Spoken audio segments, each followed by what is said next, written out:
नमस्कार साथियों। Reasoning class में एक बार फिर से आपका स्वागत करते हैं। तो देखिए, यहाँ 25 से 17 जिस प्रकार आया, 17 से 55 जिस प्रकार आया, उसी प्रकार प्रश्नवाचक के स्थान पे कौन सी संख्या आएगी वो आपको बताना है। तो इसमें सबसे पहले हमको लॉजिक समझना पड़ेगा। तो देखिए क्या करते हैं कि 2 और 5 को अगर आप जोड़ देते हैं तो 7 आ जाता है, 7 आता है, लेकिन यहाँ पे 17 दिया हुआ है, तो ये लॉजिक काम नहीं करेगा। तो चलिए दूसरा लॉजिक लगाते हैं। ये जो दो संख्या है, ठीक है, इसको एक बार तो हम प्लस करते हैं, तो 2 और 5 को प्लस करेंगे तो 7 हो जाएगा। और फिर एक बार इस 2 और 5 को मल्टीप्लाई करते हैं तो 10 हो जाएगा। और फिर इस दोनों को आपस में हम जोड़ दें तो 17 हो जाएगा। और 17 ही तो यहाँ पर दिया हुआ है, तो इसी लॉजिक को हम यहाँ पर अप्लाई करते हैं। एक बार इसको आपस में जोड़ते हैं तो ये 10 हो जाता है। और एक बार दोनों 5 को मल्टीप्लाई करते हैं तो ये 25 हो जाता है। और इस 25 को आपस में जोड़ने पर हमको 35 प्राप्त होता है, और यही इसका करेक्ट आंसर होगा। मतलब ऑप्शन नंबर बी इसका सही जवाब होगा। उम्मीद करता हूं ये लॉजिक आपको समझ में आ गई होगी। ऐसे ही प्रश्न आपको SSC GD, SSC CHSL, SSC CGL, Bihar police constable exam, UP police constable exam, RPF constable exam, RRB group D exam में पूछे जाते हैं। तो वीडियो को अंत तक जरूर देखिएगा, और पसंद आने पे वीडियो को लाइक और चैनल को सब्सक्राइब अवश्य कीजिएगा। चलिए बढ़ते हैं, एक और प्रश्न को देखते हैं। तो अगला जो प्रश्न है, इस प्रश्न में कहता है 5 से 10, 10 से 30, 30 से 150, 150 से 1050 जिस प्रकार आया, उसी प्रकार प्रश्नवाचक के स्थान पर कौन सी संख्या आएगी। तो चलिए लॉजिक पता करते हैं। 5 से 10 लाने के लिए इसे मल्टीप्लाई बाय 2 किया गया, गुना 2 किया गया है। 10 से 30 के लिए इसे मल्टीप्लाई बाय 3 किया गया है।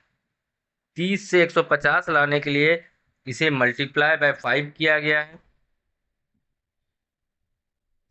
और 150 से 1050 लाने के लिए इसे मल्टीप्लाई बाय 7 किया गया है।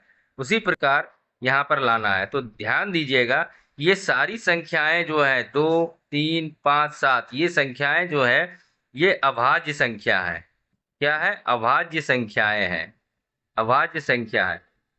तो अगली जो संख्या होगी, अगली जो अभाज्य संख्या होगी, उससे जब हम मल्टीप्लाई करेंगे तो हमें यहाँ जो प्रश्नवाचक के स्थान पे जो संख्या आएगी वो प्राप्त हो जाएगी। तो अगली अभाज्य संख्या क्या होगी? तो अगली अभाज्य संख्या 11 होगी। और इससे जब 1050 को आप मल्टीप्लाई करेंगे तो आपको प्राप्त होगा 11550। कितना प्राप्त होगा? 11550। और यही इसका करेक्ट आंसर होगा, मतलब ऑप्शन नंबर बी इसका सही जवाब है। उम्मीद करता हूं ये भी आपको समझ में आ गई होगी। तो वीडियो को लाइक अवश्य करें साथियों। चलिए एक और प्रश्न लेते हैं आपके लिए। तो देखिए अगला जो प्रश्न है ये कोडिंग डिकोडिंग से संबंधित है।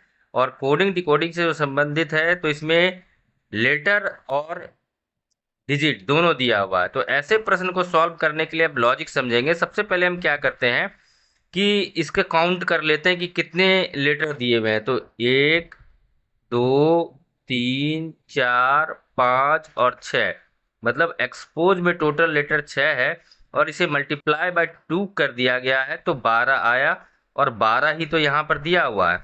उसी प्रकार इसका काउंट करते हैं, काउंटिंग करते हैं, तो 1, 2, 3 और 4। तो स्कैम में टोटल लेटर है 4। और इसी लॉजिक के अनुसार इसे मल्टीप्लाई बाय 2 करेंगे तो आपका आ जाएगा 8। और 8 ही तो यहाँ दिया हुआ है। तो उसी लॉजिक को यहाँ लगाते हैं और सबसे पहले लेटर को काउंट करते हैं। 1, 2, 3, 4, 5, 6, 7 और 8, मतलब प्रपोजल में टोटल लेटर है 8। और इस लॉजिक के अनुसार इसे मल्टीप्लाई बाय 2 करेंगे तो हमको 16 प्राप्त होगा। ऑप्शन में देखिए, ऑप्शन नंबर डी में 16 दिया हुआ है, मतलब ऑप्शन नंबर डी इसका करेक्ट आंसर हो जाएगा। दोस्तों ऐसे ही प्रश्न SSC GD, SSC CHSL, SSC CGL, Bihar police constable exam, UP police constable exam, RPF constable exam एवं आरआरबी ग्रुप डी एग्जाम में पूछे जाते हैं। तो वीडियो को अंत तक देखते हुए वीडियो को लाइक अवश्य कीजिए। चलिए आगे बढ़ते हैं, एक और प्रश्न को लेते हैं आपके लिए। देखिए ये जो प्रश्न है ये भी प्रश्न आपका कोडिंग डिकोडिंग से संबंधित है। ऐसे प्रश्न परीक्षाओं में बारंबार पूछे जाते हैं। तो इसमें लेटर से लेटर ही दिया हुआ है। लेटर से लेटर ही दिया गया है। ठीक है, तो चलिए इसको सॉल्व करने का प्रयास करते हैं। तो देखिए, ऐसे प्रश्न जब भी आते हैं तो आपको क्या होता है कि इसमें लेटर का अल्फाबेट जो न्यूमेरिकल्स है वो कौन से स्थान पे आता है अल्फाबेट में, वो देखना होता है। तो आई से एन लाया गया, मतलब आई के बाद का जो अक्षर है वो 5 लेटर के बाद लिया गया है। फिर एन से एस भी उसी तरीके से +5 करके लिया गया है, मतलब एन के बाद का जो 5वां अक्षर है ए, वो एस आता है, वो लिया गया। उसी प्रकार डी से आई लिया गया, ये भी 5 लेटर के बाद लिया गया। ठीक है, फिर आई से एल लिया गया, ये भी 5 लेटर के बाद लिया गया। और ए से आपका एफ लिया गया, ये भी 5 लेटर के बाद लिया गया। तो इसी लॉजिक को हम यहाँ अप्लाई करेंगे। तो ए से जो 5वां लेटर होगा, ए से जो 5वां लेटर होगा वो क्या होगा, तो एफ हो जाएगा। आर के बाद का 5वां लेटर क्या होगा, तो ये आपका डब्लू हो जाएगा। ठीक है, फिर एम से 5वां लेटर जो होगा वो क्या होगा, तो वो आर हो जाएगा। और वाई से 5वां लेटर क्या होगा, तो ये डी हो जाएगा, मतलब FWRD।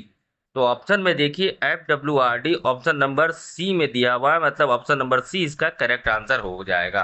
उम्मीद करता हूँ ये भी आपको समझ में आ गया होगा। तो वीडियो को लाइक अवश्य करें साथियों। चलिए आगे बढ़ते हैं, एक और प्रश्न को देखते हैं आपके लिए। तो अगला जो प्रश्न है ये कहता है इसमें विषम संख्या का चयन करें। तो ऐसे प्रश्न को सॉल्व करने के लिए हम क्या करते हैं, जोड़ के देखते हैं, गुना करके देखते हैं, स्क्वायर या क्यूब करके देखते हैं। तो देखिए इसे सॉल्व करते हैं। तो इसको क्या करते हैं कि इसको आपस में सबसे पहले हम जोड़ते हैं। तो 5 और 5 कितना हो जाएगा, 10 हो जाएगा। 8 और 2 भी 10 हो जाएगा। 7 और 7 आपका 14 हो जाएगा। और 7 4 11 हो जाएगा। तो स्पष्ट रूप से आपको दिख रहा है कि ये तीनों जो है ये भाज्य संख्या, और 11 जो है वो अभाज्य संख्या है, मतलब ये इसका करेक्ट आंसर हो जाएगा। लेकिन आपको यहाँ पर कंफ्यूजन हो सकता है कि यहाँ पर 2 बार 10 आया है। तो इसके लिए चलिए एक और लॉजिक का प्रयोग करते हैं। इस दोनों संख्याओं को जो है आपस में मल्टीप्लाई करते हैं। तो 5 और 5 का मल्टीप्लाई करेंगे तो आपको 25 हो जाएगा। 8 और 2 को आपस में मल्टीप्लाई करेंगे तो आपको 16 हो जाएगा।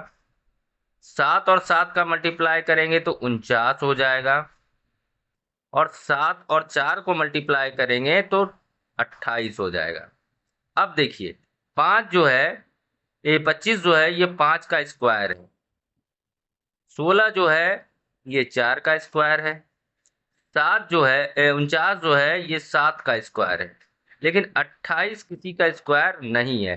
तो इसका सही जवाब जो है ऑप्शन नंबर डी होगा। ये हमें पहले ही पता चल चुका था, लेकिन थोड़ा कंफ्यूजन के कारण हमने दूसरा लॉजिक लगाया। तो उम्मीद करता हूं कि ये भी आपको अच्छी तरीके से समझ में आ गया होगा।